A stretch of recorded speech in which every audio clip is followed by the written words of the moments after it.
ሰላም እንዴት ናችሁ? የዩቲዩብ ቻናል ተከታታዮች፣ በዛሬ ፕሮግራም ደግሞ ፐርሱኤሲቭ የመሆን ችሎታችን እንዴት ዲቨሎፕ እንደምናደርግ የምናይ ይሆናል። ለሉዋም ቲዩብ ቻናል አዲስ የሆናችሁ ቻናሌ ሰብስክራይብ በማድረግ አባል ይሁኑ። እንግዲህ ፐርሱኤሽን ማለት የማሳመን ድርጊት ወይም the ability to persuade ማለት ሲሆን፣ በሌላ አባባል ደግሞ አንድን ሰው ለሌላው አካል በሀሳብ እንዲስማማ ኢንፍሉዌንስ ማድረግ። በተጨማሪም ባለን ጠንካራ እምነት ጥሩ ምክንያት በመስጠት ለሌላኛው ኮንቪንስ የማድረግ ሂደት ነው።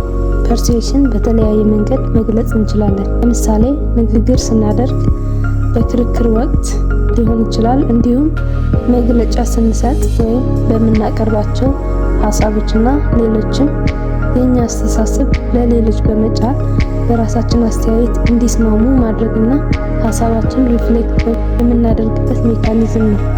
ምክንያቱም ደግሞ ሀሳባቸው በማስቀየርና በራሳችን ኦፒኒየን ማስኬድ ስለሆነ ለሌላው ወገን ከሀሳብህ በማገናኘት ድምጽ በማሰማት ውሳኔ ላይ እንዲደርሱ የሚያደርግ ነው። በአጭሩ ማሳመን የሚያመለክተው በአንድ የተለየ ሁኔታ አድማጩ አክሽን እንዲወስድ የሚያበረታትና እርግጠኛ በሆነ መንገድ ለሌሎች በማስማማት የተሻለ ለመረዳዳት ይረዳል። ምክንያቱም ፐርሱኤሽን ሪፕሬዘንትስ ኮንሺየስ ትራይንግ ፕላስ ደግሞ እንዴት ተሰሚ እንደምንሆን አትራክቲቭ በሆነ አነጋገር የሚያተኩሩን ነው። ምክንያቱም ሌላኛው ወገን ነገሮች በተለየ መንገድ ስለሚያስቡና የሚሰሙት ንግግር መልእክቱ በሚያሳምነው አካል ስለሚወሰን፣ ስለዚህ በማሳመን ፕሮሰስ ላይ ማካተት ያለበት ቅን የሆነ መረዳዳትና በሌሎች ፐርስፔክቲቭ ነገሮች ማየትን ነው። በነገራችን ላይ ፐርሱኤሽን በሁለት ከፍለን ማየት እንችላለን፣ አዎንታዊና አሉታዊ ብለን። ለምሳሌ ስናሳምን የራሳችን ሀሳብ ብቻ ማኒፕሌት ማድረግ ወይም መቆጣጠር ከሆነ አሉታዊ ነው። የራስ አዎንታዊ ጎን ስናየው ፐርሱኤድ በምናደርጋቸው ነጥቦች እርግጠኛ በመሆን ሰዎችን በራሳችን ሀሳብ እንዲስማሙ ሀሳባችን ሼር በማድረግ ግንዛቤ ማስጨበጥና ተቀባይነት መፍጠር፣ እርግጠኛ በሆነ መንገድ የማሳመን ሂደት ማስቀጠል ነው። ሌላ ደግሞ የማሳመን ችሎታ አይነቶች በሶስት ከፍለን እናያለን። አንደኛ በተናጋሪ ፐርሰናል ካራክተር የሚወሰን ሲሆን፣ ሌላኛው ደግሞ በትክክለኛ አስተሳሰብ በአይዲያንስ ሀሳብ ማስቀመጥ ነው። ሶስተኛው ደግሞ በተሰጠው ንግግር በማረጋገጥ ይሆናል። ቤዚክሊ ስለ ፐርሱኤሽን ለማቅረብ ያሰብኩበት ምክንያት ፐርሱኤድ በማድረግ የሚፈልገውን ድርጊት ለመፈጸም የማሳመን ንግግር መንገዶችም ለማወቅ ጭምር ነው። ፐርሱኤሽን ብዙ ጥቅም ያለው ሲሆን በተለያዩ ጉዳዮች ለተለያዩ አይነት ዓላማዎችን ጥቅም አለው። ለምሳሌ ሰዎችን ለማስማማት ትክክለኛ እና እርግጠኛ በሆነ መንገድ በመናገርም በመጻፍም ሊሆን ይችላል ማሳመን መቻል። ፕላስ ደግሞ በክርክር ወቅት ለስራ ፐርፎርማንስ፣ ለፐርሰናል ጌይን ወይም ለግል ትርፋማነት። ሌላ ደግሞ ለፖዚሽናል ሪሶርስ፣ ለማህበራዊ ትዕዛዝ ማዳረስ ሌሎችም ትልቅ ሚና የሚጫወት ሲሆን በራሳችን ሀሳብ ሌሎች ፎሎው እንዲያደርጉን ፐርሱኤድ ማድረግ ነው። ፋይናሊ ማሳመን ብዙ ገጽታ ያለው ሲሆን አድማጩ ኮንቪንስ በማድረግ ያተኮረና በአስተያየታችን እንዲስማሙ ሀሳባችን ኢምፓክት ማድረግ መቻል ነው። ሌላ ደግሞ ማተር የሚያደርገው ሌሎችን ፐርሱኤድ ማድረግ ወይም ማሳመን ብቻ ማለት ሳይሆን እምነት ቢልድ ማድረግም ጭምር ነው። ስለሆነም ለውሳኔዎች ተጽዕኖ ለመፍጠርም ግንኙነት በመገንባትም ውጤታማ ያደርገናል። ማሳመን ስንል ሌላ ሞቲቬት ማድረግ ወይም ሌሎችን ትክክለኛ ሀሳብ መንቀሳቀስ ያካትታል። ምክንያቱም ደግሞ የማሳመን ውጤት ጥሩ አስተሳሰብ ማነጽ ስለሆነ እና በተግባራዊ መመሪያ ጋይድ በማድረግ ጥሩ ግንኙነት ይገነባል። በመጨረሻም ሀሳብህ እንዲቀበሉ በማሳመን የሚፈልገው ድርጊት ፐርፎርም በማድረግ በፍጥነት ስምምነት ላይ መድረስ መቻል ነው። አሁን ደግሞ 3 አይነት የማሳመን ችሎታዎች ዲቨሎፕ የሚያደርጉልን ነጥቦች እናያለን። የመጀመሪያው ዩቲላይዜሽን ኦፍ ላንጉጅ ወይም ደግሞ የቋንቋ አጠቃቀም ነው። ይሄ መንገድ አስፈላጊ ሲሆን በምንጠቀመው ቋንቋ የምንናገራቸው ቃላቶች ለምናሳምነው ሂደት ተጽዕኖ ያለው ሲሆን ለምንናገረው አካል መደበኛው ቋንቋ በመጠቀምና ኢንፎርማል ላንጉጅ በማስወገድ ሀሳባችን በመግለጽ ኮሚኒኬት ማድረግ መቻል ሲሆን የምናነሳቸው ሀሳቦች በሰፊው ለማስረዳትና ለምናሳምነው አካል በሚጠቀመው ቋንቋና በሚገባ መንገድ ሲሆን ደግሞ ሞር ግልጽና ምክንያታዊ ንግግር ይሆናል። ፕላስ ደግሞ የመታመን ስሜት በመፍጠር ጥሩ ግንኙነት በመገንባት ወዳጅነት መፍጠር ይቻላል። ምክንያቱም ትራዲሽናልም የቆየ ሲሆን ኮሚኒኬት በምናደርግበት ወቅት የሚያሳምነው አሳማኝ መልእክት ለሚያምነው አካል የሚቀበለው በአስተሳሰብ በጸባይ የሀሳብ ለውጥ በማድረግ ነው።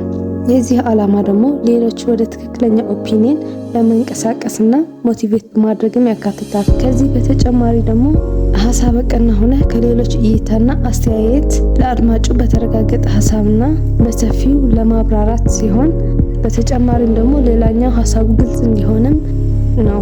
ይሄ ደግሞ ኢምፓክት ለመፍጠርና ወደ ተፈለገበት ውጤት እንድንሄድ ይመራናል። because this technique can turn average point into persuasive one። እናም ግልጽና በተጣራ መንገድ ነው ነጥቡ መቅረብ ያለበት። ሌላ ደግሞ በምንናገርበት ወቅት የተለያዩ ኮሚኒኬሽን አጠቃቀም መግለጽ እንችላለን። ለምሳሌ ጥሩ የአይን ኮንታክት ማድረግ ማለት እንችላለን። ሌላ ደግሞ ኦፕን የሆነ አካል እንቅስቃሴ በማድረግና በራስ መተማመን በማሳየት ፋይናሊ ጄኒን የሆነ የቋንቋ አነጋገርና ፍላጎት በማሳየት እና ደግሞ ፍሉዌንት የሆነ የቋንቋ አነጋገር በመግለጽ ጭምር ጠቃሚ ሚና ይጫወታሉ አሳማኝ በመሆን።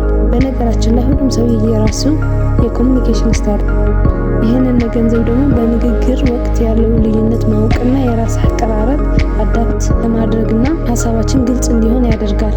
በብቃት ፐርሱሲቭ ለመሆን ይረዳል። በተጨማሪም ነን ቨርባል ኮሚኒኬሽን ወይም ከንግግር ውጭ ያሉ ኮሚኒኬሽን ያጠቃልላል።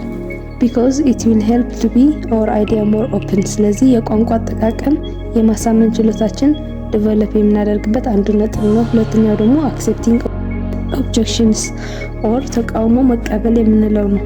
በማሳመን ሂደት ላይ አንዱ አካል ተቃውሞ ሲሆን በማንኛውም ማሳመን ኢንተራክሽን ሌሎች የሚሰጡት ሀሳብ በመቀበልና በማረጋገጥ የሌሎች ፍላጎት በማሰብና በመረዳት ሀሳባቸው በመቀበል በተረጋጋ መንፈስ ማስረዳትና ኮንቪንስ ማድረግ መቻል ነው። ተጣዳፊና ዲፌንሲቭ ከመሆን ይልቅ ምክንያታዊ በመሆን ሼር በማድረግ ማሳመን ነው። ምክንያቱም አንዳንድ ሰዎች ሀሳባቸው ስሜታዊ በሆነ መንገድ ለመግለጽ ይታያሉና በማንኛውም ተቃውሞ ሀሳብ ሲቀርብ ከኢሞሽን ውጭ በመሆን ጄኒን የሆነ ምላሽ በማሳየትና በማስረዳት የተሻለ የማሳመን ዘዴ በመጠቀም ማሳመን መቻልና ሌሎችን የሚሉትን ሀሳቦች በማየት ተጨማሪ እና የተለያዩ ሀሳቦች ኤክስፕሎር በማድረግ የተነሱ የተቃውሞ ሀሳቦች ፐርሱሲቭ በሆነ መንገድ ጋይድ ማድረግ ወደፊት ሊመጣ የሚችል ኦብጀክሽን አንቲሲፔት ለማድረግም የሚረዳን ጭምር ይሆናል። ማሳመን የሀቀኝነት የስነ ምግባር ግንኙነት ሲሆን ሀሳብህ ለሌሎች በሚጠቅምና በሚያጓጓ መንገድ በማቅረብ ሌሎች በሚፈልጉት ቫልዩ በሚሰጡት ነው መሆን ያለበት እንጂ ትሪክ በማድረግ የማይፈልጉት ነገር እንዲያምኑ ማድረግ ማለት አይደለም። ምክንያቱም accepting objections means presenting your idea in a way that appeals to others person needs value። ይሄ ማለት ደግሞ የሌሎች ፍላጎትና ቫልዩ ግምት በማስገባት ያጠቃልላል። በዚህ አማካኝነት ደግሞ ለሚቀርበው ተቃውሞ ዘላቂ የሆነ ኢምፕሬሽን መተውና በአንተ ኦፒኒየን ፕሮናውንስድ በመሆን ማሳመን ትችላለህ። ፕላስ ፐርሱዌሽን ስንል ማንኛውም የሚያሳምነው አካል ዝግጁ መሆን ጠቃሚ ሲሆን ይህንን የሚያጠቃልለው አድማጩ የሚያስተላልፈው መልእክት ተገቢ በሆነ መንገድ ትኩረትና ጥንቃቄ በመስጠት ኢፌክቲቭሊ ማሳመን መቻል ነው። ስለዚህ accepting objections የማሳመን ችሎታችን እንድናሳድግ ይረዳናል። ሶስተኛውና የመጨረሻው ደግሞ active listening ወይም በንቃት ማድመጥ። ይሄ ደግሞ ወሳኝ ሲሆን ሌሎች የሚሉትን ጠቃሚ ንግግር ለመረዳትና አርቆ ለማስተዋል ለሀሳብና ለአስተሳሰብ ጭምር የነገሮች ትክክለኛ ገጽታ ለማወቅ ያደርጋል። በንቃት ማድመጥ ግልጽ የሆነ ጥያቄ ለመጠየቅ የሰሚውን ሀሳብ ሪፍሌክት ማድረግም ያጠቃልላል። ማሳመን ስንል በልምምድ የምናዳበረው ክህሎት ነው። ብዙ ጊዜ ፕራክቲስ ባደረግን ቁጥር ለፐርሱዌሽን ቴክኒካችን የተሻለ ይኖረናል። ሌላ ደግሞ ፐርሱዌሽን ይሄ ደግሞ ሌሎችን ኢንፍሉዌንስ በማድረግ ወደ ተፈለገው ውጤት ይመራናል። ምክንያቱም ይህን መንገድ ሄልፕ አስ ስትሬንግዝ አወር ሎጂክ ወይም የምናቀርበው ምክንያታዊ ሀሳብ እንድናጠነክርና የተሳሳተ እምነት ፕላስ ዊክ ሪዝኒንግ ለማስወገድም ጭምር ይረዳናል። ሌላ ደግሞ አክቲቭ ሊስኒንግ ከሰማነው ነገር ግልጽ ጥያቄ ለመጠየቅና ሀሳባችን ፕሮፐርሊ ማንጸባረቅ እንድንችል ያደርገናል።